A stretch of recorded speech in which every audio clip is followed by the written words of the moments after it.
As the crimson December sun dipped below the horizon, a thick fog crept into the village of Hollow's End. The villagers hastened to their homes, bolting doors and shuttering windows, as an eerie silence blanketed the town. In a rustic cottage on the edge of the village, a young woman named Eliza stared nervously at the encroaching mist.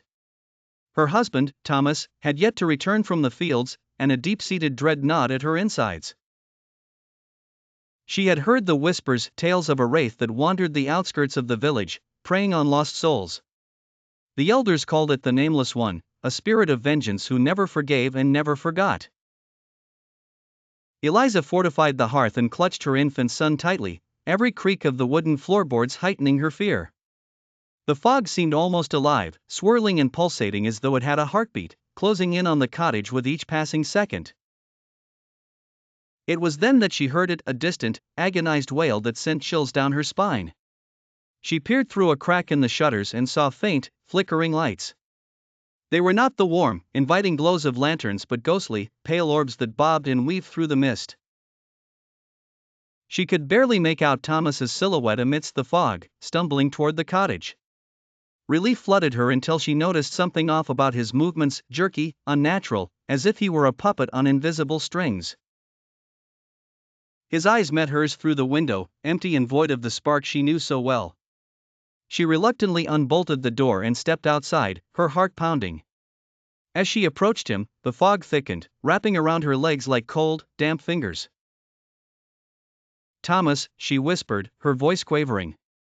He said nothing, his lips curling into an unnatural grin. Suddenly, a sorrowful melody filled the air, resonating from deep within the mist. It was a song of loss and despair, a dirge that echoed through the ages. The ghostly orbs hovered, their light intensifying as the wail turned into a chorus of tortured souls. Eliza's infant son began to wail in concert, and she felt as though the fog was seeping into her very soul. She took a step back, horrified, realizing that the figure before her was not her husband but the Nameless One in disguise. With unimaginable speed, it lunged at her, its form shifting and contorting, transforming into a ghastly visage of pure malevolence. Eliza screamed, a sound swallowed by the consuming mist.